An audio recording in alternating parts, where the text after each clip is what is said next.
Baru-baru ini seorang pria ditangkap pihak berwajib karena melakukan penganiayaan terhadap ayah kandungnya. Kekerasan tersebut dilakukan hanya karena sang ayah secara tidak sengaja menumpahkan nasi di meja. Saking marahnya, pria ini menganiaya ayahnya. Dia pukul sang ayah sampai mengalami luka lebam sekujur tubuhnya. Pertanyaannya, kenapa hanya karena hal sepele seseorang bisa mudah sekali marah? Ternyata setelah dilakukan pemeriksaan dan penelitian, si pelaku kekerasan positif menggunakan narkoba. Bapak Ibu, kalau seseorang yang sudah kecanduan narkoba, maka dia akan mudah marah dan melakukan kekerasan.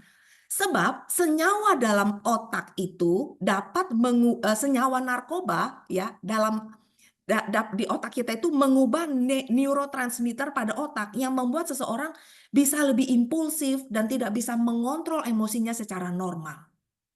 Mengerikan narkoba itu. Selain itu apa aja ciri-cirinya? Selain cepat marah, konsumsi narkoba juga bisa menyebabkan perubahan perilaku, perubahan kepribadian. Dan semua itu bisa menjadi satu tolak ukur bagaimana kita bisa melihat orang itu terkena pengaruh narkoba. Yang pertama, jika diajak bicara, dia jarang mau kontak mata. Bicaranya itu pelok. Pelok itu kayak cadel ya. Mata merah, pupil mata mengecil dan membesar, perubahan pola makan atau pola tidur, penurunan atau peningkatan berat badan yang drastis dalam waktu yang singkat. Sering kelelahan atau justru seperti orang yang sangat bertenaga dan tidak bisa diam, seperti orang hiperaktif. Sulit atau malah tidak bisa tidur. Sering pilek karena ada bekas suntikan di tangan juga. Sangat sensitif dan cepat bosan dan tidak mau merawat diri. Tidak suka kebersihan. Semua hal itu mereka tidak suka. Ini ciri-cirinya. Kecanduan narkoba sangat amat berbahaya. Tapi tahukah Bapak Ibu, ada satu jenis kecanduan yang lebih mengerikan dari narkoba. Apa itu? Ada narkoba jenis baru, pornografi. Pornografi ini adalah narkoba jenis baru yang telah membuat banyak orang dari berbagai usia kecanduan. Ini bahkan lebih berbahaya dari obat-obatan terlarang. Karena kenapa? Karena tidak terlihat. Kalau orang yang kecanduan narkoba, itu terlihat. Kita sudah lihat ciri-cirinya. Tapi kalau orang terjerat wabah pornografi, mereka masih terlihat baik-baik saja. Tapi perlahan tapi pasti, otak mereka akan rusak secara permanen. Hidup mereka akan rusak secara mental dan rohani. Dan saat ini, wabah pornografi sudah berada dalam tahap yang sangat amat mengerikan. Menyeramkan, bukan hanya di Amerika yang dibilang negara liberal. Indonesia pun sekarang mengerikan. Pornografi sudah mewabah di segala usia dan sungguh sangat mengerikan. Kita lihat beberapa fakta di sekitar kita. Bapak Ibu, kenapa pornografi lebih mengerikan dari narkoba? Karena akses untuk mendapatkan narkoba itu susah, mahal, dan itu dilarang oleh hukum. Beda dengan akses untuk menonton tayangan pornografi yang bisa dilakukan dengan bebas dan mudah, hanya lewat HP kita. Itulah sebabnya lebih berbahaya, lebih mengerikan. Kenapa? Karena dampaknya dalam hidup dan masyarakat itu masif sekali. Saya beri contoh bukti-buktinya. Be ready. Seorang guru beberapa waktu diberitakan dia seharusnya menjadi teladan yang baik. Tapi dia terciduk murid-muridnya sedang menonton film biru di laptop sekolah. Dan tanpa dia sadari, itu connect ke proyektor kelas. Dan bapak guru ini tidak sadar. Dia tidak bisa mengendalikan diri. Di jam mengajar, di jam kelas, dia menonton film porno. Beberapa waktu yang lalu, ada seorang pejabat publik yang hobi menonton film-film biru. Dan beliau ini mengatakan dengan tanpa rasa bersalah sama sekali. Kalau saya suka nonton film porno, salah saya di mana? Saya sudah dewasa. Suka-suka saya dong. Data beberapa tahun yang lalu di Amerika, 12% dari website berisi konten pornografi. Ini tahun 2019, sekarang mungkin lebih banyak. 35% itu konten itu di-download oleh orang. 40% dari populasi di Amerika, mereka membuka situs pornografi. Dan yang paling muda usianya itu 11 tahun. Bapak Ibu, apa yang kita lakukan lewat gadget kita itu terdeteksi. Hati-hati. Banyak orang tabu membicarakan hal ini. Tapi Alkitab jelas mengatakan ini adalah salah satu tanda akhir zaman. Seperti zaman Lot, tindakan amoral yang merajalela itu dilakukan tanpa rasa malu sedikit pun. Ironis bukan? Tapi ini fakta yang nyata. Seperti yang pernah saya bilang, Penyanyi terkenal Amerika, Billie Eilish, dia mengaku, aku telah menonton film porno sejak usia 11 tahun dan itu menghancurkan otakku dan menyebabkan aku mengalami mimpi buruk. Ini di Amerika. Tapi ini di Indonesia. Miris, dua pelajar SMP dan SMA bersetubuh di dalam kelas. Bayangkan, ditonton dan direkam oleh teman-temannya. Siswa SMP ini dibunuh dan diperkosa. 4 pelaku itu di bawah umur. 4 remaja di Palembang membunuh siswa SMP dan jasadnya diperkosa bergantian. Bayangkan, dunia ini sudah mengerikan sekali. Dan yang bikin geger adalah ada predator seks di Panti Asuhan Tangerang. Pelaku ini pernah jadi korban sodomi. Jadi, Yayasan Panti Asuhan Darussalam An-Nurdi di Tangerang ini memicu kegegeran setelah terkuak rupanya menjadi tempat sodomi terhadap anak-anak yang diasuh. Hasil investigasinya ditemukan bahwa 8 korban itu menjadi korban predator. 5 korban merupakan anak-anak, sedangkan 3 lainnya berusia dewasa. Dan yang paling muda umurnya 8 tahun. Mengerikan. Pendiri panti asuhan ini bernama Sudirman. Dia diduga menjadi aktor utama dari aksi bejat ini. Dia ditetapkan sebagai tersangka. Jadi ternyata dia dulu menjadi korban. Korban berubah menjadi predator seks berikutnya. Efek domino yang terus-menerus menjadi tidak berbahaya kalau kita tidak hentikan. Kemarin saya menonton podcast, Dr. Boyko mengatakan bahwa pasiennya berusia 12 tahun itu hamil, kelas 2 SMP, baru umur 12 tahun. Dan memang hamilnya adalah kakak kelasnya, 3 SMP, berusia 14 tahun. Lalu, karena mereka periksa, Dr. Boyko tanya, dia panggil, di mana suaminya? Mana pacarnya? Lalu apa yang dijawab? Maaf dokter, suaminya lagi main bola sama teman-temannya. Aneh ya? Sudah melakukan, dia tidak merasa bersalah, dia main-main bola. Seakan-akan dia tidak pernah melakukan kesalahan. Dampak pornografi itu bukan main-main Bapak Ibu, mengerikan. Kalau ini kita sudah dengar banyak, LGBT, pernikahan sejenis sudah dianggap normal dan wajar. Allah menciptakan Adam dan Hawa, bukan Adam dengan Joni. Jangan dibalik, ya. Bahkan kalangan dari para pendeta, mereka mengaku 50% mengaku menggunakan pornografi, 37% dilaporkan melakukan perilaku seksual yang tidak pantas dengan seseorang di gereja. Bahkan para hamba Tuhan pun, pendeta sekalipun, sangat rentan terpapar dan terjerat masalah pornografi. Tidak ada satu orang pun yang kebal dengan godaan setan yang satu ini tanpa kuasa Tuhan. Saat kita tergoda, kita cenderung menyalahkan setan. Benarkah demikian? Kita akan pelajari di belakang. Ibu ini, saya kenalin ya, wanita ini bernama Giselle Pelicot. Seorang wanita di Prancis berusia 71 tahun. Dia hadir di pengadilan untuk memberikan kesaksian dalam kasus pemerkosaan yang dilakukan oleh suaminya sendiri. Dominique Pelicot yang berusia 71 tahun ini. Jadi Giselle ini, usia 71 tahun ini diperkosa sebanyak 220 kali oleh 90 pria asing yang dia tidak kenal. Dan aksinya itu direkam. Suaminya mengakui bahwa dia telah melakukan pelecehan seksual terhadap istrinya berulang kali. Dari tahun 2019 sampai 2020. 9 tahun Bapak Ibu. Dengan cara apa? Dia bius istrinya dan mengundang puluhan orang asing ke rumah mereka untuk memperkosanya saat dia merekam aksinya. Keji sekali. Putri mereka juga yang bersaksi di pengadilan, dia menggambarkan ayahnya sebagai salah satu penjahat seksual terburuk dalam 20 tahun terakhir. Namun, Ibu Giselle Pelicot ini mengatakan dia tidak malu hadir di persidangan karena dia ingin persidangan itu terbuka untuk umum guna membantu korban pelecehan selanjutnya. Polisi menemukan bukti kejahatan itu secara tidak sengaja. Saat polisi memeriksa ponsel dan komputer milik suaminya ini setelah seorang security supermarket itu menghentikannya saat dia merekam rok wanita di toko tersebut. Bapak Ibu, seorang suami yang harusnya menjadi pelindung dan menjaga martabat istrinya justru merusak dan mempermalukan istrinya dengan keji. Itu semua terjadi karena pornografi. Sekali lagi, pornografi itu sangat mengerikan. Jangan coba-coba, ya. Jangan coba-coba.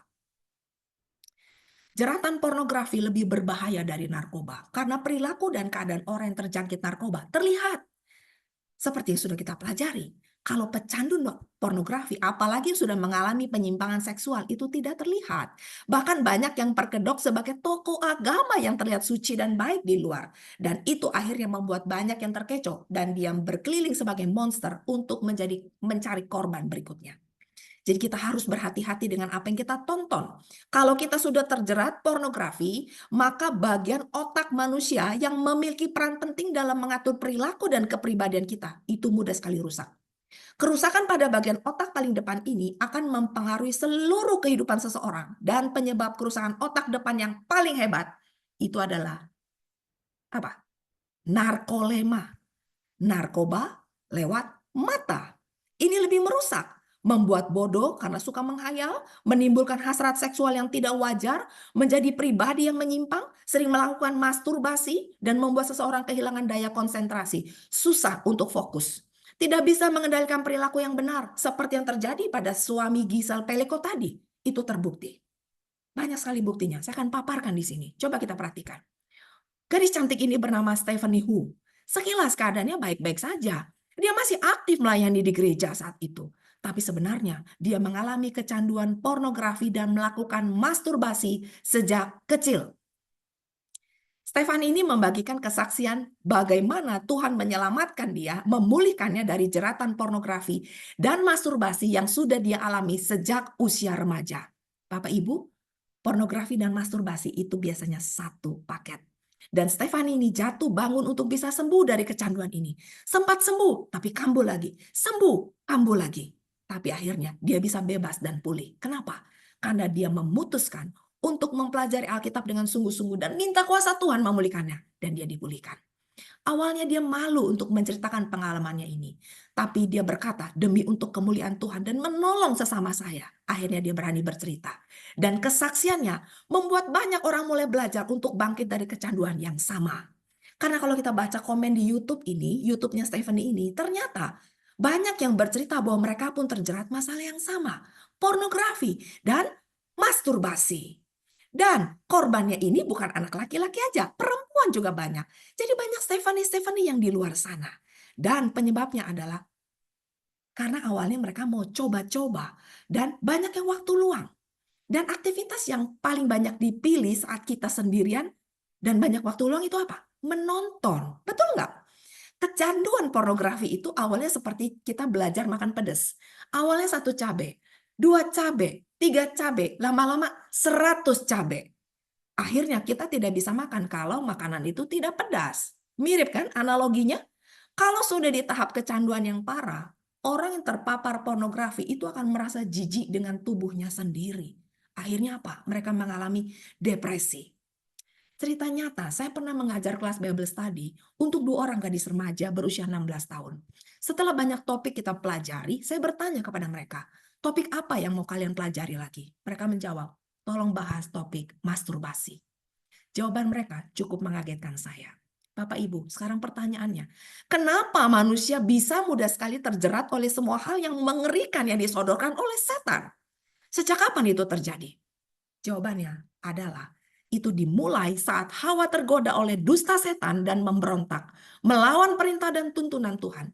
Dan saat manusia jatuh ke dalam dosa, Allah berfirman. Perhatikan ayat ini baik-baik. Berfirmanlah Tuhan Allah. Sesungguhnya manusia itu telah menjadi seperti salah satu dari kita. Tahu tentang yang baik dan yang jahat. Perhatikan ayat ini baik-baik. Kenapa saat Allah mengatakan sejak manusia jatuh ke dalam dosa, mereka tahu tentang yang baik dan yang jahat itu diawali dengan kalimat. Sesungguhnya manusia itu telah menjadi seperti salah satu dari kita. Tahu tentang yang baik dan yang jahat. Ini sebenarnya adalah kata-kata yang bersifat sarkasme, ejekan atas tipu daya manusia oleh setan. Yang menjanjikan kepada manusia, manusia berharap untuk menjadi seperti Allah. Tahu tentang yang baik dan yang jahat. Jadi sebenarnya ayat ini artinya gini. Sejak manusia jatuh ke dalam dosa, manusia ingin menentukan standar benar dan yang salah itu menurut standar mereka sendiri. Bukan lagi menurut standar yang ditetapkan oleh Allah. Sehingga banyak yang tidak menyadari bahwa apa yang mereka lakukan adalah salah di mata Tuhan. Ini adalah awal kejatuhan dan ketidakberdayaan manusia melawan dosa. Sejak itulah kejahatan manusia semakin bertambah-tambah. Saya akan tunjukkan contoh yang lebih mengerikan di belakang. Jadi Bapak Ibu perhatikan baik-baik. Di dunia ini ada dua standar kebenaran. Ada versi dunia, ada versi firman Tuhan. Dan keadaan dunia yang rusak saat ini, yang tidak bermoral ini adalah bukti bahwa manusia lebih mengikuti standar kebenaran versi dunia. Saat manusia menolak Tuhan untuk mengatur hidupnya, maka setanlah yang akan menggantikannya untuk mengatur hidup kita. Konsensus. Orang menentukan konsensus yang mereka mau. Apa itu konsensus, Bapak Ibu? Konsensus adalah sebuah kata yang bermakna kesepakatan bersama atau kebulatan suara. Jadi masyarakat itu akan menormalkan atau menganggap hal-hal yang salah menjadi benar. Karena hampir semua masyarakat menganggapnya benar, sekalipun itu sebenarnya salah. Bapak Ibu, mayoritas belum tentu benar, minoritas belum tentu salah. Tuhan Yesus mengatakan banyak yang dipanggil tapi sedikit yang dipilih. Hati-hati, kenapa banyak yang tersesat dan akhirnya tidak terpilih? Karena banyak orang yang mengaku umat Tuhan malas belajar firman Tuhan. Kenapa? Dalam pemujaan manusia di atas ilahi, dalam memuji-muji pemimpin-pemimpin yang terkenal, dalam penyembahan berhala, dan dalam menempatkan pengajaran-pengajaran ilmiah atau sains di atas kebenaran-kebenaran firman Tuhan yang nyata. Orang banyak yang dewasa ini sedang mengikuti Baal atau berhala. Dan banyak yang mengganti perintah-perintah Allah dengan teori-teori manusia. Kita telah tiba pada satu zaman di mana pertimbangan manusia harus ditinggikan lebih dari ajaran-ajaran firman Tuhan. Hukum Allah, standar kebenaran ilahi dinyatakan tidak bermanfaat. Hati-hati, banyak orang menelan bulat-bulat ajaran yang dari mimbar. Mereka tidak mencari waktu untuk membandingkan dengan Alkitab. Alhasil, banyak yang tidak menyadari bahwa mereka sedang tersesat walaupun mereka hadir dalam ibadah dengan rajin. Hati-hati. Karena itu Allah menyerahkan mereka kepada keinginan hati mereka akan kecemaran sehingga mereka saling mencemarkan tubuh mereka. Sebab mereka menggantikan kebenaran Allah dengan dusta dan memuja dan menyembah makhluk dengan melupakan penciptanya yang harus dipuji selama-lamanya. Rasul Paulus menulis ini kepada jemaat di Roma. Kita lanjutkan ayat ini. Karena itu Allah menyerahkan mereka kepada hawa nafsu yang memalukan. Sebab istri-istri mereka menggantikan persetubuhan yang wajar dengan yang tak wajar. Demikian juga suami-suami meninggalkan persetubuhan yang wajar dengan istri mereka dan menyala-nyala dalam berahi mereka seorang terhadap yang lain. Sehingga mereka melakukan kemesuman laki-laki dengan laki-laki. Karena itu mereka menerima dalam diri mereka balasan yang setimpal untuk kesesatan mereka. Bapak Ibu, tulisan ini di zaman Paulus sudah seperti ini keadaan amoralitasnya. Ini tahun berapa? 40 sampai 50 Masehi. Itu 2000 tahun yang lalu. Kita lihat sekarang perilaku seksual manusia lebih mengerikan. Mau lihat yang lebih mengerikan? Kita baca berita ini. Pada tahun 2019, 3 pria asal Pennsylvania, Amerika Serikat, itu divonis hukuman penjara hingga 41 tahun. Kenapa? Karena mereka berhubungan seks dengan puluhan hewan, Bapak Ibu. Perilaku penyimpangan seksual itu berlangsung selama 5 tahun. Dan hewan yang menjadi pelampiasan seksual mereka, 9 ekor kuda, 1 ekor sapi, 1 ekor kambing, serta beberapa ekor anjing. Kelainan seksual yang semacam ini sering disebut dengan istilah zoofilia. Dari kata zoo ya, kandang binatang. Di mana seseorang terangsang untuk bercinta dengan binatang. Selain tidak bermoral Bapak Ibu, perilaku ini juga termasuk perkara kriminal. Bapak Ibu, sebagai sesama makhluk ciptaan Tuhan adalah wajar apabila manusia menyayangi binatang. Namun bagaimana bila rasa sayang itu berlebihan? Misalnya sampai terbersit rasa untuk bercinta dengan binatang. Wajarkah bila gairah seksual seseorang terpacu oleh seekor binatang? Tentu saja tidak. Ini amoralitas. Berdasarkan penelitian yang diadakan oleh Kinsley tahun 1940, kebanyakan dari pelaku zoofilia ini adalah laki-laki. Dan 50% dari laki-laki yang tinggal di daerah peternakan itu pernah melakukan zoofilia. Sedangkan hanya 3,6% dari perempuan yang melakukannya. Dan biasanya penyebab dari kelainan ini dikarenakan pelaku mengalami kesulitan untuk membangun sebuah hubungan dengan manusia. Terkadang mereka terlalu cinta dengan hewan, maka pelan-pelan akan kehilangan nafsu untuk melakukan seksual dengan manusia. Satu bukti bahwa moralitas semakin merosot sejak Adam dan Hawa jatuh ke dalam dosa karena mereka mau menetapkan kebenaran versi mereka sendiri. Saya akan tunjukkan satu video. Kita lihat bareng-bareng ya.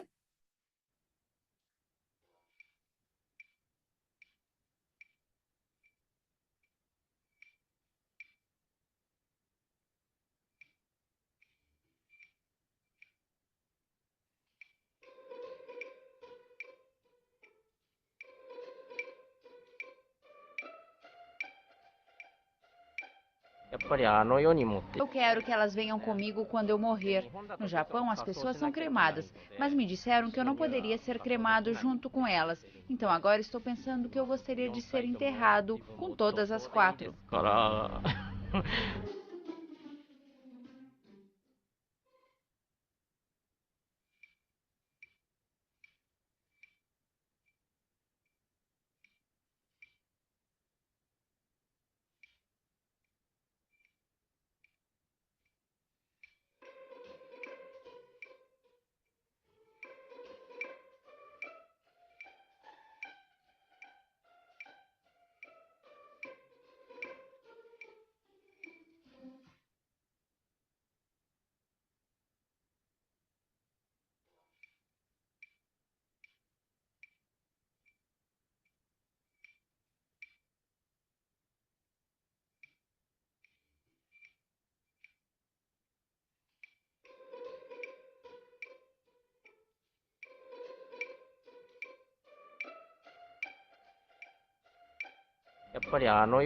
Eu quero que elas venham comigo quando eu morrer. No Japão, as pessoas são cremadas, mas me disseram que eu não poderia ser cremado junto com elas. Então agora estou pensando que eu gostaria de ser enterrado com todas as quatro.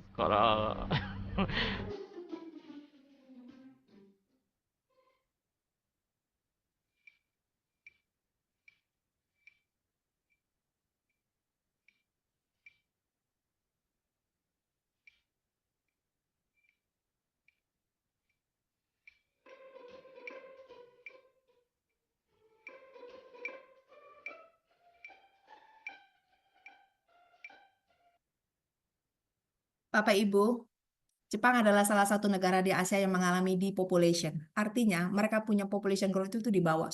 Bangsa Jepang ini akan musnah lama-lama karena mereka tidak mau menikah dan menikah dengan boneka. Banyak contoh-contoh hubungan seksual yang menyimpang. Bahkan ada ibu dengan anak kandungnya, ayah dengan putri kandungnya. Dunia sudah semakin mengerikan, Bapak Ibu. Saya serem sekali melihatnya. Saya akan tunjukkan ya. Satu bukti lain. Firman Tuhan menuliskan dengan tegas dalam 10 perintah Allah. Jangan berzina. Tapi fenomena yang terjadi sekarang ini bertolak belakang. Pemerintah Thailand, Taiwan, dan China, mungkin beberapa negara lainnya justru membagikan alat kontrasepsi kondom secara gratis ke anak-anak remaja untuk mencegah praktek aborsi. Jadi praktek melakukan hubungan seksual di luar nikah di kalangan remaja itu sudah bukan hal yang tabu, tapi sudah menjadi hal yang biasa dan benar-benar dan negara itu mendukung bahkan memfasilitasi praktek itu. Bisa lewat mesin ini. Saat firman Tuhan mengajarkan jangan berzina, negara dan masyarakat justru mengajarkan kamu boleh berzina asal pacarmu tidak hamil dan tidak melakukan aborsi. Dunia menawarkan norma sesuka hati mereka. Kita bisa lihat sekarang, saat manusia menetapkan apa yang benar menurut mereka, maka dunia akan semakin rusak dan bertambah mengerikan. Kita sudah lihat fakta-faktanya. Dunia sudah benar-benar di tahap yang sangat amat memprihatinkan. Anak-anak muda ditawarkan hal-hal keren versi dunia. Kita lihat contohnya dari kesaksian Jerome Pauline saat dia kuliah di Jepang. Kita dengar. Gimana cara aku bisa setia selama di Jepang? Ya, kalau di Indonesia kan ada orang tua. Setia menjaga prinsip itu keren. Hidup dalam jalan-jalan Tuhan, memegang nilai-nilai Tuhan itu keren. Dan aku pingin kita semua punya mindset itu. Karena kalau kita nggak merasa itu keren, kita akan mencari validasi dari luar untuk terlihat keren. Apalagi orang muda butuh validasi dari orang lain. Lucu puluh, nggak ngerokok, kamu payah, kamu nggak asik, nggak minum. Bahkan lebih parah, di Jepang itu ada stigma kalau misalnya kamu belum berhubungan badan, artinya kamu payah. Dan aku selama di Jepang aku dikata-katain teman-teman, payah gitu. Tapi aku nggak ambil hati. Kenapa? Karena menurut aku yang keren. Karena aku telah menjaga prinsip itu gitu. Nah, aku terus setia dalam perkara yang Tuhan berikan dan aku terus setia dalam jalan-jalan Tuhan. Aku bisa sangat bilang bahwa ketika kita setia dalam perkara kecil, hasilnya akan beda. Gimana cara aku bisa Jerome Pauline memilih untuk keren di hadapan Tuhan, bukan keren di hadapan teman-temannya dan budaya yang mengatur di Jepang. Norma masyarakat sudah bergeser jauh dari norma yang ditetapkan oleh Allah. Gimana cara aku Yesus berkata, "Akulah jalan dan kebenaran dan hidup. Tidak ada seorang pun yang datang kepada Bapa kalau tidak melalui aku." Jadi kalau kita mau beroleh keselamatan kekal, kita harus mengikuti standar kebenaran yang Kristus mau. Bukan kebenaran yang kita mau atau masyarakat mau. Hati-hati, kita adalah manusia ciptaan Tuhan. Kita harus menurut kepada pencipta, bukan pencipta yang harus menurut kepada kita. Runtuhnya moralitas dan membuat dunia semakin mengerikan saat ini, itu dimulai saat manusia tidak mau diatur oleh Tuhan. Mereka mau menentukan kebenaran versi mereka sendiri. Bapak Ibu, firman Tuhan mengajarkan, matamu adalah pelita tubuhmu. Jika matamu baik, teranglah seluruh tubuhmu. Tetapi jika matamu jahat, gelaplah tubuhmu. Mata kita adalah indera yang harus kita jaga baik-baik. Kalau kita melihat dan menonton yang salah, maka hidup kita akan berada dalam kegelapan. Kejatuhan manusia ke dalam dosa itu diawali dengan melihat. Hawa itu melihat bahwa pohon itu baik untuk dimakan dan sedap kelihatannya. Jadi Hawa melihat buah pohon pengetahuan baik dan jahat itu setelah Tuhan melarang. Dia tidak percaya. Jadi dosa seksual pun diawali dengan melihat. Apa yang Alkitab katakan itu terbukti nyata. Pornografi itu lebih mengerikan dari narkoba, Bapak Ibu. Ini yang terjadi. Seperti juga halnya waktu kita dengar Daud dengan Batsyeba. Itu kapan terjadinya? Kita baca 2 Samuel pasal 11. Pada pergantian tahun, pada waktu raja-raja biasanya maju berperang, maka Daud menyuruh Yoab, panglima tentaranya, maju beserta orang-orangnya. Dan perhatikan, seluruh orang Israel pergi berperang. Mereka memusnahkan Bani Amon dan mengepung kota Raba. Sedang Daud sendiri ada di mana? Dia tinggal di Yerusalem. Sekali peristiwa pada waktu petang, ketika Daud bangun dari tempat pembaringannya, Daud sudah santai, tidak lagi berperang. Lalu berjalan-jalan di atas soto istana. Tampak kepadanya, dia melihat dari atas soto, seorang perempuan sedang mandi. Perempuan itu sangat elok rupanya. Jadi hati-hati menggunakan waktu luang kita, Bapak Ibu. Setan mengintip dan dia siap menelan kita bulat-bulat. Itulah sebabnya bukan tanpa alasan Tuhan Yesus berkata, "Aku berkata kepadamu, setiap orang yang memandang perempuan serta menginginkannya sudah berzina dengan dia di dalam hatinya." Kenapa ada ayat ini? Karena Tuhan tahu lewat memandang lawan jenis dan berfantasi itu akan membuat dia melakukan hal-hal lebih jauh dan akhirnya jatuh ke dalam dosa seksual. Dan itu biasanya terjadi saat mereka memiliki apa? Waktu luang dan sendirian. Karakter asli kita itu terlihat bukan saat kita ada di gereja dan di tengah keramaian. Kalau di gereja semua terlihat baik dan suci, tapi karakter asli kita itu terlihat saat kita sendirian dan merasa tidak ada orang lain di sekitar kita. Benarkah? No. Tuhan Maha Hadir dan Maha Melihat. Kalau orang terjebak kecanduan pornografi ya, jangan cepat-cepat menyalahkan setan. Setan memang menebarkan semua hal yang merusak dan menghancurkan dan membuat kita kecanduan. Tapi setan tidak bisa melakukan itu semua tanpa kita memberikan izin kepadanya. Pilihan kita sendirilah yang membuat kita kecanduan. Jadi jangan buru-buru salahkan setan. Mata Tuhan itu melihat, tidak ada satu makhluk pun yang tersembunyi di hadapan Tuhan.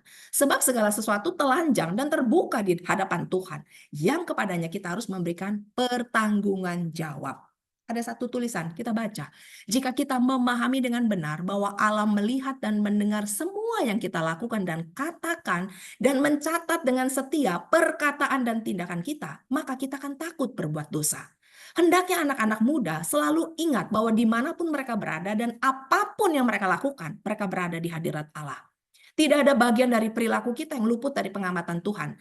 Kita tidak dapat menyembunyikan jalan kita dari Yang Maha Tinggi. Hukum manusia, meskipun terkadang keras, sering dilanggar tanpa terdeteksi dan karenanya kita luput dari hukuman. Tapi tidak demikian halnya dengan hukum Allah.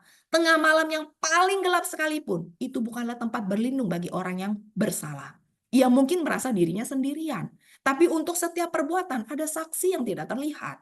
Setiap tindakan, perkataan, pikiran itu ditandai dengan jelas seolah-olah hanya ada satu orang di seluruh dunia. Dan perhatian surga terpusat kepadanya. Lalu apakah ada solusi untuk sembuh dari dosa pornografi ini? Ada beberapa tahap, kita pelajari. Hapus konten pornografi dari perangkat di ponsel, komputer, atau tablet, dan juga membuang novel dan kalender yang berisi hal tersebut agar kita tidak tergoda lagi. Rencanakan aktivitas positif untuk menggantikan aktivitas menonton pornografi. Atasi kebosanan dengan mencari hobi baru untuk mengalihkan perhatian setiap kali tergoda, seperti olahraga. Berolahraga Bapak Ibu sudah sangat amat terbukti efektif untuk mengalahkan kecanduan ini. Saya mendengar banyak kesaksian, awalnya memang pasti sulit, tapi saat mereka mulai dengan tekad yang kuat untuk mulai berolahraga, mereka lupa dengan kecanduan ini. Terbukti. Habiskan lebih banyak waktu dengan teman dan anggota keluarga, jangan sendirian. Ya. Kemudian, jika memiliki seseorang yang sangat dipercaya, pertimbangkan untuk terbuka kepada mereka tentang apa yang sedang kita alami agar dapat membantu memotivasi untuk terus maju bahkan saat terasa sulit. Kenali pemicu, hindari. Biasanya itu saat kita stres, lelah, atau kesepian. Kurangi tingkat stres. Mungkin bisa dibantu dengan psikiater karena banyak orang melakukan masturbasi dan juga pornografi sebagai pelepas stres. Sekarang pertanyaannya, dengan keadaan dunia yang sudah sangat amat rusak seperti ini, apakah mungkin kita bisa hidup dalam kekudusan? Apa yang Alkitab ajarkan tentang kekudusan? Apakah Tuhan menuntut hal itu dari umatnya? Untuk menjawab pertanyaan ini, kita harus mengerti apa hal yang mendasarinya. Yesaya 59 ayat 2 menuliskan, yang merupakan pemisah antara kamu dan Allahmu ialah segala kejahatanmu. Dan yang membuat dia menyembunyikan diri terhadap kamu sehingga ia tidak mendengar ialah segala dosamu. Bapak Ibu, dosa itu menyebabkan perpisahan manusia dengan Allah. Allah yang suci tidak dapat bersatu lagi dengan manusia berdosa. Dosa tidak bisa bersatu dengan kesucian. Kita belajar hal ini. Ada dua macam Injil di dunia Kristen, Bapak Ibu. Paham yang pertama adalah mereka yang percaya bahwa seorang bayi itu lahirnya berdosa.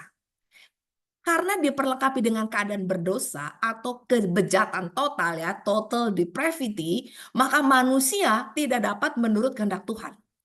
Mereka menganggap mereka akan tetap berdosa sampai Yesus datang dan pada saat itulah bersama dengan tubuh jasmani diubahkan, karakter mereka juga akan diubahkan.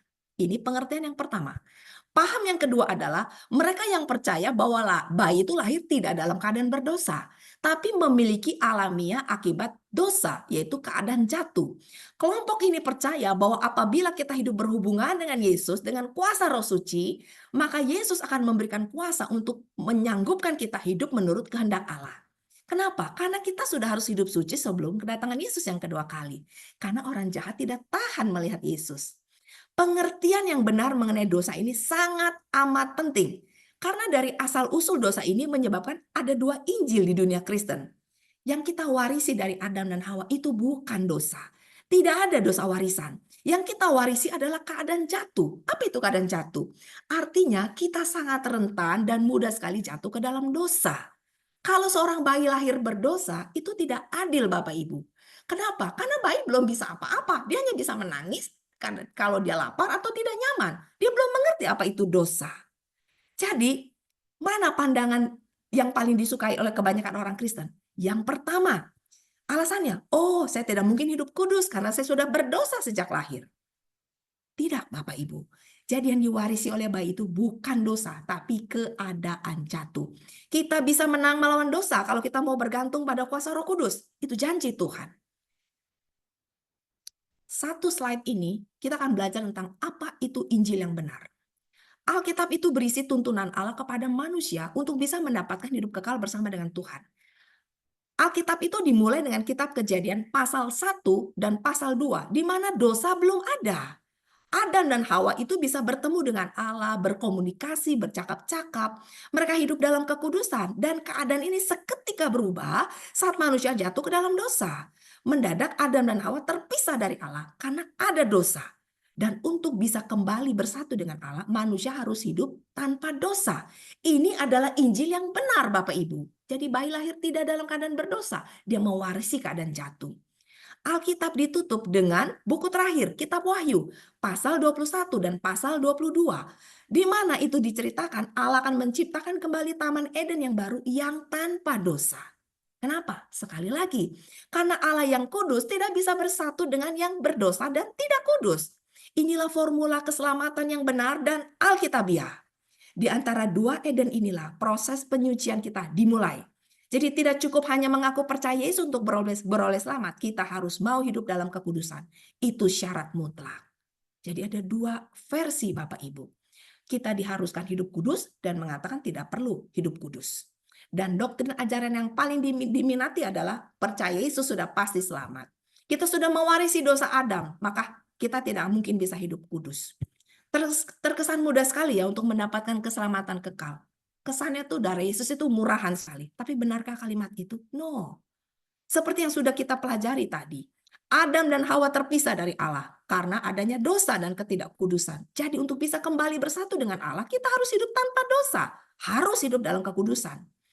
Kalau hanya percaya Yesus lalu masih tetap hidup dalam dosa, lalu kita mengatakan kita sudah pasti selamat, itu bukan Injil yang diajarkan oleh Alkitab, itu penyesatan. Jadi mungkinkah hidup kudus? Mungkin.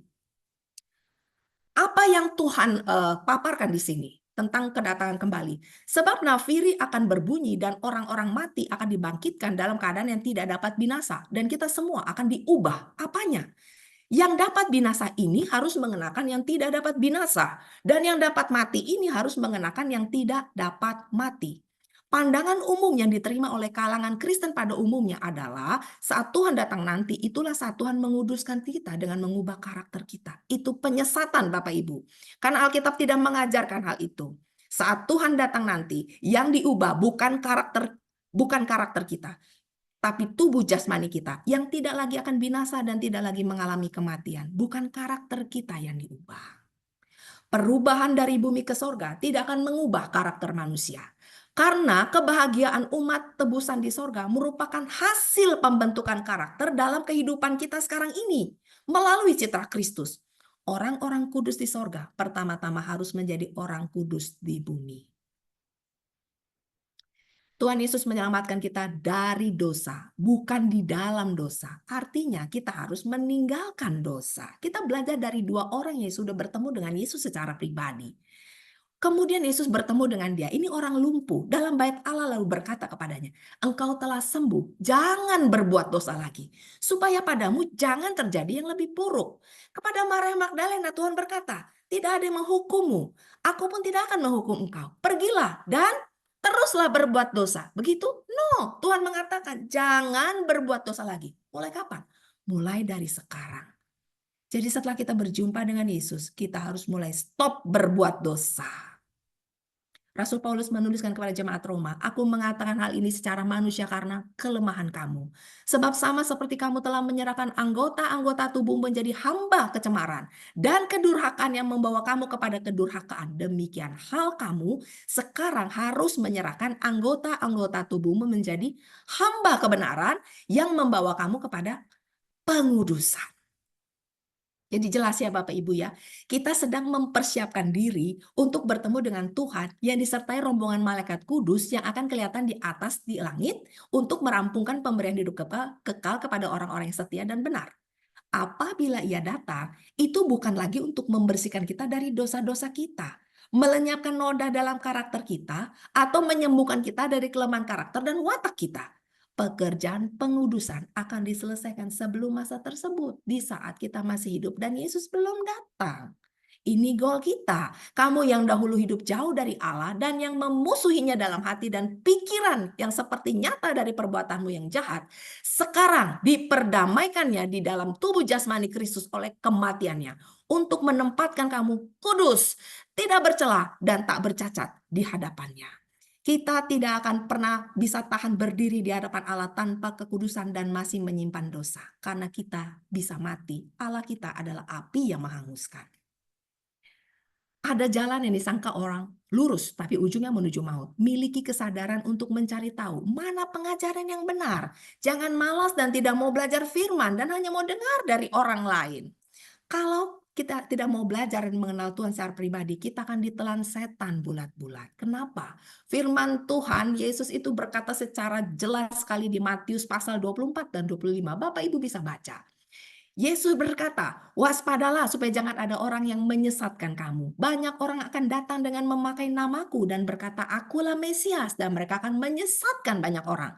Banyak nabi palsu akan muncul dan menyesatkan banyak orang. Sebab Mesias palsu dan nabi-nabi palsu akan muncul. Dan mereka akan mengadakan tanda-tanda yang dahsyat dan mujizat-mujizat. Sehingga sekiranya mungkin mereka menyesatkan orang pilihan juga. Tuhan Yesus mengulangi kata penyesatan sebanyak 4 kali. Kenapa diulang? Karena Tuhan tahu ini adalah hal yang sangat-sangat serius. Umat Tuhan diminta untuk waspada. Tuhan tahu di akhir zaman banyak orang tidak menyadari kalau mereka sudah tersesat. Banyak nabi palsu yang mereka percaya dan mereka hanya ikut Tuhan untuk mencari mujizat kesembuhan dan kekayaan materi semata-mata. Bapak Ibu, kalau hanya kesembuhan dan berkat materi yang dijadikan bukti kasih Allah dalam hidup kita, maka para rasul termasuk Rasul Paulus, bahkan Yesus sendiri itu bukan orang yang diberkati. Karena mereka bukan orang kaya dalam hal materi. Bahkan penyakit Rasul Paulus pun tidak sembuh-sembuh sampai ia mati dipenggal di Roma. Hati-hati dengan ajaran Kristen yang berpatokan pada teologi kemakmuran. Itu penyesatan. Bukan tanpa alasan Tuhan Yesus berkata, orang kaya sukar untuk masuk kerajaan sorga. Kenapa? Karena kekayaan bisa merupakan jerat setan kalau kita tidak berhati-hati. Pertanyaannya, kenapa kita bisa dengan mudah disesatkan? Sekali lagi, karena kita tidak mau mempelajari Alkitab dengan sungguh-sungguh dan dengan penuh doa. Kita harus mempelajari kebenaran bagi diri kita sendiri dulu, supaya kita bisa tahu kalau ada ajaran yang tidak sesuai dengan Alkitab. Kita tidak bisa membedakan mana tas palsu sama yang asli kalau kita nggak pernah lihat yang asli. Kita nggak bisa membedakan mana uang palsu, mana uang asli kalau kita nggak punya yang asli. Benarkah begitu? Ya, betul. Jadi kalau ada ajaran yang mengatakan karena kita diselamatkan oleh kasih karunia, maka kita boleh untuk tetap hidup dalam dosa, maka sebenarnya kita tidak berada dalam kasih karunia, tapi berada dalam penyesatan yang membinasakan. Allah yang Maha Kudus tidak bisa memakai cara setan, cara yang menipu. Tuhan menetapkan dosa adalah dosa dan kita akan binasa kekal kalau kita tidak bertobat sekalipun kita beribu-ribu kali mengatakan kita percaya Yesus. Setan akan selalu mengatakan, gak apa-apa kamu terus berjatuh dalam dosa terus-menerus. Karena kita sekarang hidup dalam kasih karunia dan dunia sudah jatuh ke dalam dosa. Hati-hati, itu tipuan setan. Kasih karunia tidak hanya membebaskan kita dari rasa bersalah di masa lalu, tapi juga memampukan kita untuk menjalani kehidupan yang benar di masa sekarang. Bapak Ibu, tanpa transformasi maka Injil hanyalah sekedar informasi. Tanpa perubahan karakter yang nyata maka Injil tidak akan menyelamatkan. Itu sekedar memenuhi rasa ingin tahu kita, kekepoan kita. Sekedar informasi. Itu akan berakhir sia-sia karena tidak merubah karakter kita sama sekali. Kalau kita bolak-balik hadir di gereja tapi kita tetap setia dengan dosa kesayangan kita, nggak usah datang ke gereja, sama aja bohong gitu loh, ya. Banyak orang yang tertipu dewasa ini dengan cara yang sama, seperti orang-orang Yahudi. Guru-guru agama membaca Alkitab berdasarkan pemahaman dan tradisi mereka sendiri. Orang-orang tidak menyelidiki kitab suci sendiri dan menilai sendiri apa yang benar. Tapi mereka menyerahkan penilaian mereka dan menyerahkan jiwa mereka kepada para pemimpin mereka. Jangan sandarkan pertumbuhan iman kita kepada siapapun termasuk para pendeta. Kita harus belajar sendiri, harus mandiri dan tekun belajar sendiri. Sehingga kita bisa membedakan mana yang benar, mana yang salah. Karena ini menentukan nasib kekal kita Bapak Ibu. Ya, jangan malas. Banyak orang mengira bahwa bahaya terbesar dalam dunia kekristenan adalah serangan radikalisme. Seperti serangan bunuh diri di berbagai gereja, ya kan, tempat-tempat ibadah yang dibom. Tapi sebenarnya bukan itu. Ancaman yang mengerikan adalah bahaya sekularisme. Setan membuat manusia sibuk. Sibuk dengan pekerjaan, sibuk sama gadget, sibuk sama hobi, dan semua mengkonsumsi waktu dan pikiran kita. Saat bangsa Israel berada di perbudakan Mesir, setan membuat mereka sibuk kerja rodi dan mereka lupa beribadah. Dan setan berhasil, mereka benar-benar lupa dengan Tuhan. Orang Kristen yang teraniaya di Eropa, mereka pindah ke Amerika yang menjunjung tinggi human right, hak asasi manusia. Tapi setelah nyaman, mereka mulai lupa, terlena dengan semua kenyamanan. Akhirnya mereka menjadi apa? Lupa. Revolusi industri awal dari ateisme. Jadi saat ini gereja-gereja sepi hanya dihadiri oleh beberapa orang tua. Anak-anak muda sudah tidak mau lagi beribadah, bosan. Banyak gedung gereja berubah menjadi kafe dan tempat ibadah agama lain. Kenapa orang zaman now mudah terasa bosan? Karena sudah dikepung oleh sosial media Bapak Ibu. Saya tunjukkan buktinya, kita lihat. Indonesia adalah pengguna TikTok terbesar di dunia. Tembus 157 juta mengalahkan Amerika. Ini data terbaru bulan Oktober tahun ini. Di Amerika sendiri 120 juta. Dan Indonesia itu menjadi negara dengan durasi penggunaan TikTok terlama selama 2024. Dengan data ini, apa yang menjadi perhatian kita? Kita lihat ya revolusinya. Ini menandakan betapa susahnya orang Indonesia untuk bisa fokus belajar. Ini kondisi yang memprihatinkan. Aplikasi TikTok ini diluncurkan tahun 2016 dan masuk Indonesia sekitar 2018-2019. TikTok telah menjadi platform media sosial dan belanja online yang viral di Indonesia sejak diperkenalkan.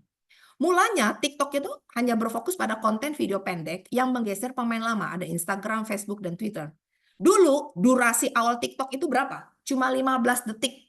Bayangkan, kenapa bisa seperti itu? Segitu pendeknya daya fokus manusia zaman sekarang. TikTok tahu itu. Penyakit orang modern itu gampang bosan dan gak bisa fokus. Alhasil, demi ada yang mau nonton videonya itu, TikTok membatasi durasi maksimum 15 detik supaya orang bisa pakai. Dan pelan-pelan TikTok menaikkan durasi maksimum video sebanyak 4 kali. Mungkin nanti bisa jadi 30 menit. Jadi saking susahnya orang Indonesia ini untuk bisa fokus, tayangan YouTube pun mulai pakai yang short, ya. Terus kalau di Instagram ada reel yang pendek-pendek. Orang nggak suka lama-lama, orang mudah bosan, susah untuk fokus. Bapak Ibu, kalau kita sering berinteraksi dengan tayangan yang durasinya pendek-pendek seperti itu, maka secara otomatis kemampuan kita untuk bisa fokus terhadap sesuatu juga semakin pendek. Dan akhirnya membuat otak kita hanya mau melihat info yang pendek-pendek. Manusia jadi nggak sabar, mau serba instan. Manusia hanya mau mendengar dan menonton, nggak mau baca buku, hanya maunya nonton. Akhirnya jadi apa? Nggak sabar, emosi. Kesenggol dikit, bacok orang. Aduh, ngeri. Dan kalau ada berita, hanya baca headline, hanya baca judul, tanpa mau baca isi beritanya. Akhirnya bisa salah info. Kenapa? Karena malas membaca. Sosial media sangat amat berbahaya. Dengan kemajuan teknologi, kita bisa belajar banyak hal baru. Tapi masalahnya, kita sering stuck dengan hal yang semakin buat kita malas. Akhirnya kita buang waktu dengan percuma. Kalau kita melihat rekaman tayangan khotbah yang durasinya panjang, banyak orang yang akhirnya malas untuk dengar. Kenapa? Karena mereka sudah terbiasa dengan TikTok yang 15 detik. Kalaupun mereka dengar, pasti tidak lama tidur. Kemalasan kita akan menuntun kita kepada dosa. Hati-hati. Sekarang, berita yang terakhir saya dengar ya. Ada berita, anak SMA kelas 3 belum bisa menghitung perkalian dan pembagian dasar karena saat ditanya berapa 10 bagi 5, dia jawabnya 5. Kalau berita ini benar, ini sangat amat memprihatinkan. Orang-orang yang kuliah di zaman dulu sibuk bolak-balik buku untuk belajar. Di perpustakaan, bahkan begadang untuk belajar. Tapi sejak ada teknologi AI, ya, artificial intelligence ini, ChatGPT, banyak orang jadi semakin malas. Tugas sekolah, kuliah tinggal nyontek kopas, ya kan?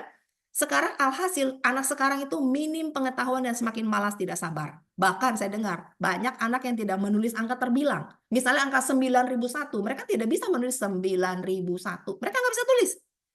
Dan tidak lagi bisa menghitung uang koin karena sekarang semua pakai QR, QRIS ya. Update terbaru yang saya dengar, pemerintah Belanda dan Jerman perlahan mulai selektif bahkan sudah berencana untuk stop program beasiswa bagi anak-anak SMA yang berasal dari Indonesia. Kenapa? Kualitasnya semakin menurun. Sungguh suatu keadaan yang menyedihkan dalam dunia pendidikan kita karena pengaruh sosial media. Semua mau serba instan. Semua orang mau mendapatkan mencapai sesuatu dengan cepat dan instan. Gak sabar. Tapi ada satu tempat yang mana orang gak mau cepat-cepat sampai. Di mana itu? Ke titik terakhir hidupnya. Orang nggak mau mati cepat-cepat. Hati-hati. Akhirnya, hampir semua negara mulai khawatir dengan pengaruh sosmed yang begitu meresahkan. Diberitakan Amerika akan menutup aplikasi TikTok di Januari tahun depan karena beberapa alasan, bisnis dan segala macam.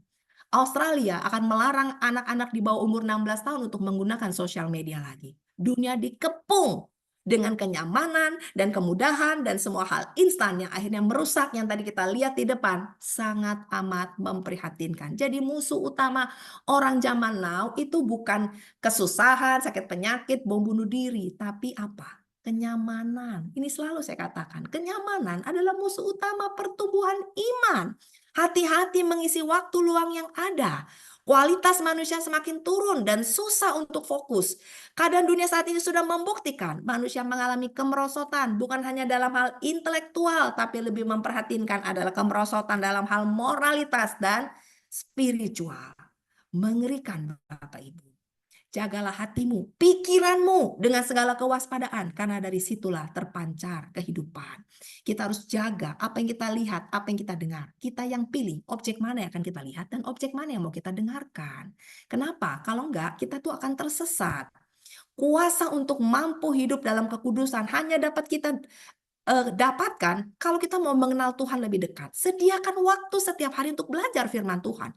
Bukan asal baca, tapi coba mengerti, coba pahami supaya kita tidak tersesat. Kalau memang kita tidak mengerti, kita ikut kelas-kelas Bible study yang ada. Orang yang lebih mengerti. Karena hidup kekal itu kalau kita mengenal Tuhan. Umatku binasa karena tidak mengenal aku. Engkaulah yang menolak pengenalan itu.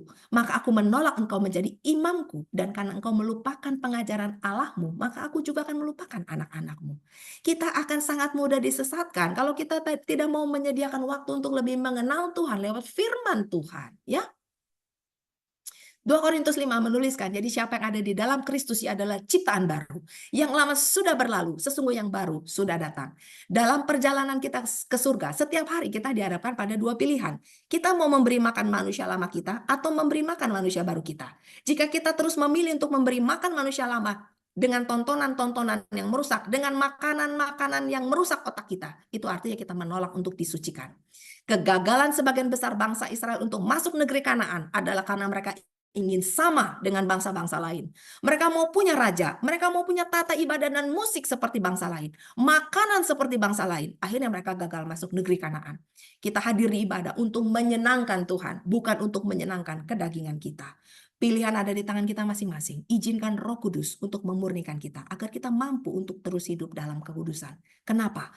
Karena Allah menghajar kita untuk kebaikan kita, supaya kita beroleh bagian dalam kekudusannya. Kejarlah kekudusan, sebab tanpa kekudusan tidak seorang pun akan melihat Tuhan. Karena Allah kita adalah api yang menghanguskan. Bapak Ibu, dunia ini adalah gelanggang pertandingan iman. Proses pengudusan kita akan terhambat, bahkan berjalan mundur saat kita tidak sungguh-sungguh dalam perlombaan iman kita masing-masing. Jadi, jangan tertipu dengan dusta setan. Seperti yang pernah kita pelajari, perubahan karakter seorang Musa dari seorang pembunuh menjadi orang yang paling lembut hatinya, itu merupakan proses yang tidak sebentar. Tapi Musa berhasil untuk hidup berkenan di hari hidupnya kepada Tuhan. Kita pun bisa, asal kita mau.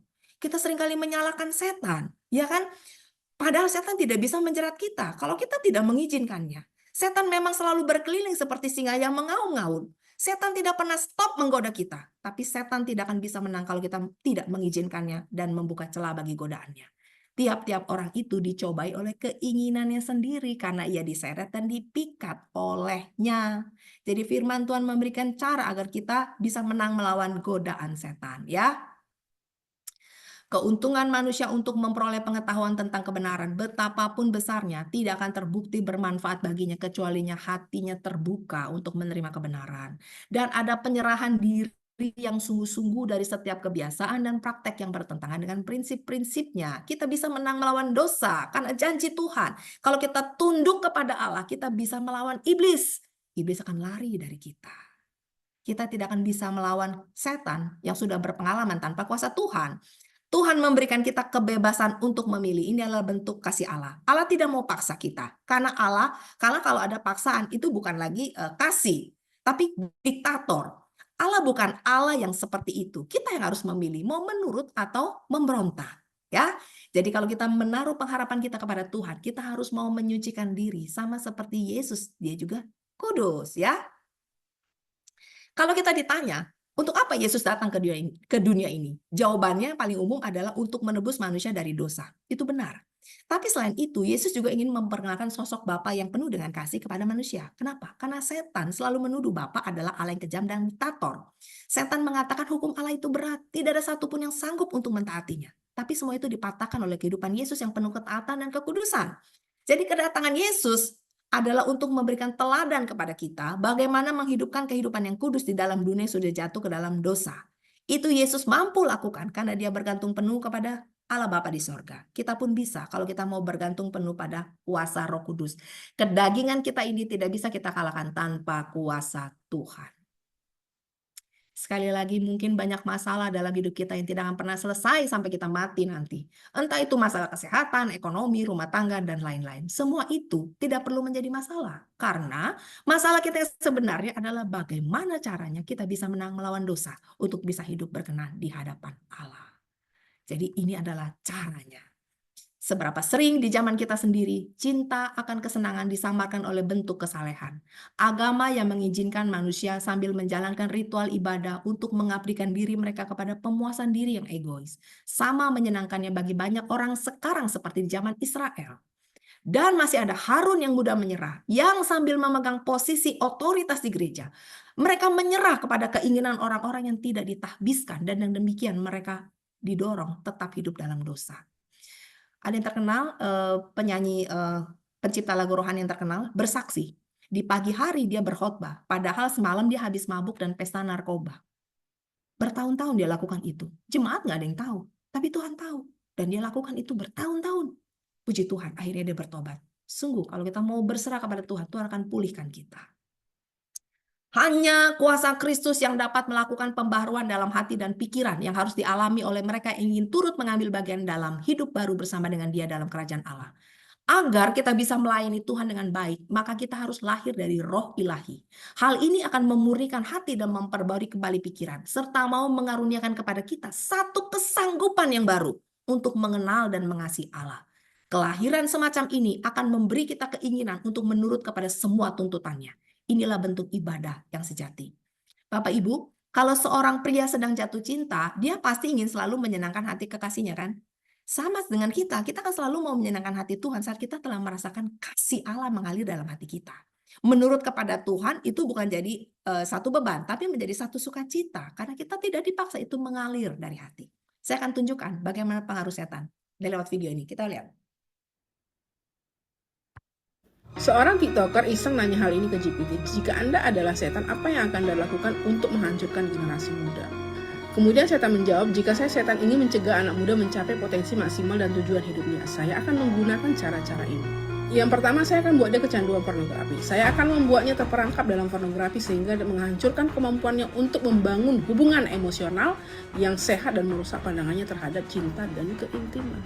Yang kedua, saya akan mempromosikan promiscuity, pergaulan bebas. Saya akan mendorongnya untuk terlibat dalam pergaulan bebas tanpa tanggung jawab, hingga dia fokus kepada kesenangan fisik sesaat daripada membangun hubungan yang bermakna. Yang ketiga, kelilingi dia dengan pengaruh mediocre. Saya akan memastikan dia hanya bergaul dengan orang-orang yang tidak berambisi, tidak menantang, dan tidak mendorongnya untuk menjadi lebih baik. Sehingga dia merasa puas dengan kebiasaan yang biasa-biasa saja. Yang keempat, memberikan kepuasan instan. Saya akan terus menawarkan solusi dan hiburan instan, membuatnya terbiasa dengan hasil cepat. Sehingga dia tidak mau berusaha dan menunggu untuk hal-hal yang membutuhkan proses. Yang kelima, tanamkan rasa takut akan kegagalan. Saya akan memastikan dia selalu takut gagal, sehingga dia tidak pernah merasa mencoba hal baru dan mengambil risiko yang dapat membawanya menuju kesuksesan. Yang keenam, hindarkan dia dari kerentanan emosional.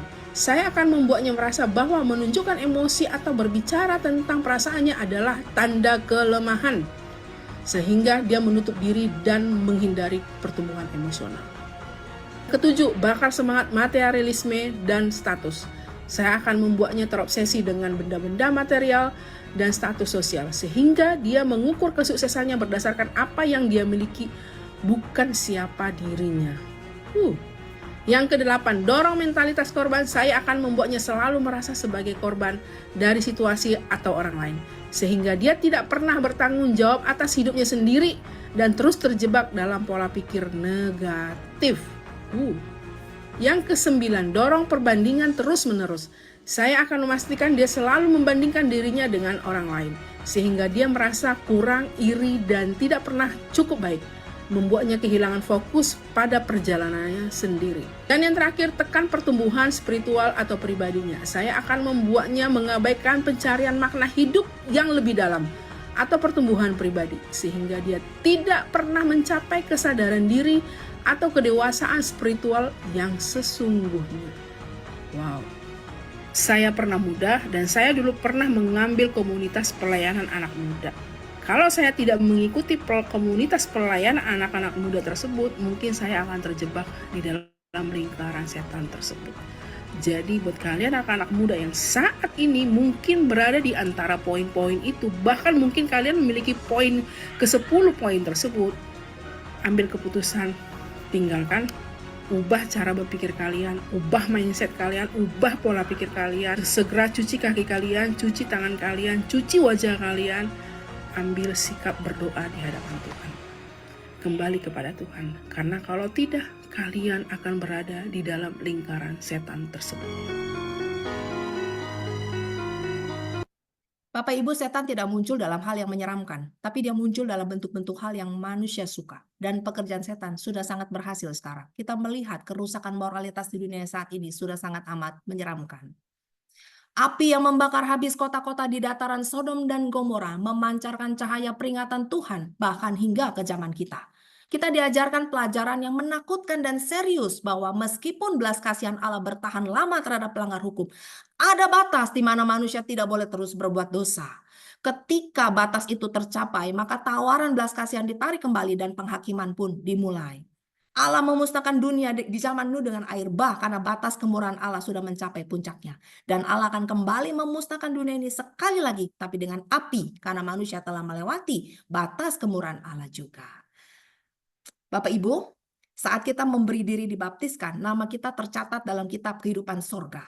Dan goal kita adalah mempertahankan agar nama kita tetap berada dalam kitab kehidupan dengan cara mengejar kekudusan dan hidup dalam pertobatan yang sungguh-sungguh. Waktu Yohanes Pembaptis melayani, dia berkata, dia tampil di padang gurun menyerukan, bertobatlah dan berilah dirimu dibaptis dan Allah akan mengampuni dosamu. Panggilan untuk dibaptiskan itu dimulai dengan kata bertobat. Artinya kita harus meninggalkan dosa terlebih dahulu. Bukan hanya sekedar masuk kolam baptisan sebeberapa detik. Karena kalau kita tetap hidup dalam dosa, sekalipun kita mengaku percaya dan sudah dibaptiskan ribuan kali, nama kita akan dihapuskan dari kitab kehidupan sorga, Bapak Ibu. Kenapa? Karena Tuhan berfirman kepada Musa, siapa yang berdosa kepadaku, nama orang itulah yang akan kuhapuskan dari dalam kitabku. Kehidupan kita dalam dunia ini adalah gelanggang pertandingan iman kita masing-masing. Ada yang kalah dan ada yang menang. Allah berjanji, barang siapa menang, ia akan dikenakan pakaian putih yang demikian. Aku tidak akan menghapus namanya dari kitab kehidupan, melainkan aku akan mengaku namanya di hadapan Bapakku dan di hadapan para malaikatnya. Inilah Injil yang benar, Bapak Ibu. Tidak ada keselamatan kekal tanpa pertobatan yang sungguh-sungguh dan kita mau hidup dalam kekudusan. Jangan mau ditipu oleh setan. Saat 70 murid yang diutus oleh Tuhan kembali dari pelayanan, mereka berkata, Tuhan, setan-setan takluk kepada kami demi namamu. Sesungguhnya, aku telah memberikan kuasa kepada kamu untuk menginjak ular dan kalajengking dan kuasa untuk menahan kekuatan musuh, sehingga tidak ada yang akan membahayakan kamu. Namun demikian, Tuhan berkata, janganlah bersukacita karena roh itu takluk kepadamu, tapi bersukacitalah karena namamu ada terdaftar di sorga. Jadi hati-hati, kita lebih penting itu mengupayakan nama kita ada di sorga, dan itu tetap ada di sorga saat Yesus datang. Jangan silau dengan mujizat dan kegiatan-kegiatan rohani yang kelihatannya rohani, tapi sebenarnya kita belum bertobat. Hati-hati, karena di sorga itu tidak akan masuk sesuatu yang najis atau yang melakukan kekejian atau dusta, tapi hanya mereka yang namanya tertulis dalam kitab kehidupan domba. Keselamatan kita bisa hilang, Bapak Ibu, kalau kita menolak proses pengudusan dalam hidup kita. Sekali lagi, Tuhan Yesus menyelamatkan kita dari dosa, bukan di dalam dosa. Artinya kita harus meninggalkan dosa, bukan tetap melakukan dosa. Setiap hari kita berlutut di bawah kaki Tuhan, serahkan semua panca indera kita, mata kita, telinga kita, pikiran kita, akan dituntun oleh kuasa Roh Suci. Bertobatlah agar nama kita tetap berada dalam kehidupan, kitab kehidupan surga. Yang kita pikirkan adalah semua yang benar, yang mulia, yang adil, suci, manis, sedap didengar, kebajikan, dan patut dipuji. Pikirkan semua itu. Dosa pornografi dimulai dari mata dan menetap di pikiran. Sangat susah untuk dihilangkan. Pikiran kita akan dicengkram sedemikian rupa. Oleh karena itu mulailah isi pikiran kita dengan firman Tuhan. Dan kita harus memilih manusia lama atau manusia baru yang akan kita beri makan setiap hari. Ikuti aturan Alkitab. Alkitab dirancang untuk menjadi pedoman bagi semua orang yang ingin mengenal kehendak pencipta mereka. Tuhan memberi manusia nubuatan-nubuatan yang pasti. Malaikat bahkan Kristus sendiri datang untuk memberitahu Daniel dan Yohanes tentang hal-hal yang harus segera terjadi. Hal-hal penting yang berkaitan dengan keselamatan kita, Bapak Ibu, itu tidak dibiarkan Tuhan menjadi misteri. Firman Allah jelas bagi semua orang yang mempelajari dengan hati yang penuh dengan doa. Jadi kita harus hati-hati. Pada hari Tuhan akan datang seperti pencuri, ya. Tuhan akan datang seperti pencuri. langit akan lenyap dan semua akan lenyap. Jadi jika segala sesuatu ini akan hancur secara demikian, betapa suci dan salehnya kamu harus hidup. Ini adalah pesan Tuhan sebelum dia naik ke surga. Pergilah, jadikanlah semua bangsa muridku, dan baptislah mereka dalam nama Bapa, Anak, dan Roh Kudus. Dan ajarlah mereka melakukan segala sesuatu yang telah kuperintahkan kepadamu. Dan ketahuilah, aku menyertai kamu senantiasa sampai kepada akhir zaman. Amanat agung Kristus ini tidak bicara soal target kuantitatif. Bukan bicara tentang jumlah orang dibaptiskan. Tuhan Yesus tidak memberi kita target jumlah. Amanat agung bicara soal target kualitatif. Mengajar, memuridkan dengan sungguh-sungguh. Baptisan tidak hanya sekedar untuk masuk kolam baptisan sebentar, tapi bicara soal perubahan hidup, kelahiran baru, bukan hanya sekedar prosesi sebentar. Keadaan dunia saat ini sudah dikepung oleh pengaruh sosial media yang begitu menjadi jerat dan merusak karakter manusia. Tidak ada pagar perlindungan yang paling kokoh selain firman Tuhan. Tapi Tuhan tidak mau, sekali lagi, Dia tidak mau memaksa kita untuk mau mempelajarinya dengan penuh doa. Pilihan ada di tangan kita masing-masing. Kita mau terus malas dan tidak peduli dan terus berbuat dosa, atau mulai kita bangkit, belajar dan hidup dalam pertobatan. Sekali lagi, pilihan ada di tangan kita masing-masing. Yang pasti, kedatangan Tuhan tidak akan lama lagi. Kerusakan moralitas sudah hampir mencapai melewati batas kemurahan Allah. Mari bertobat sungguh-sungguh dan berupaya untuk hidup dituntun oleh kuasa Roh Suci dalam proses pengurusan hidup kita masing-masing. Tuhan Yesus memberkati kita semua. Amin.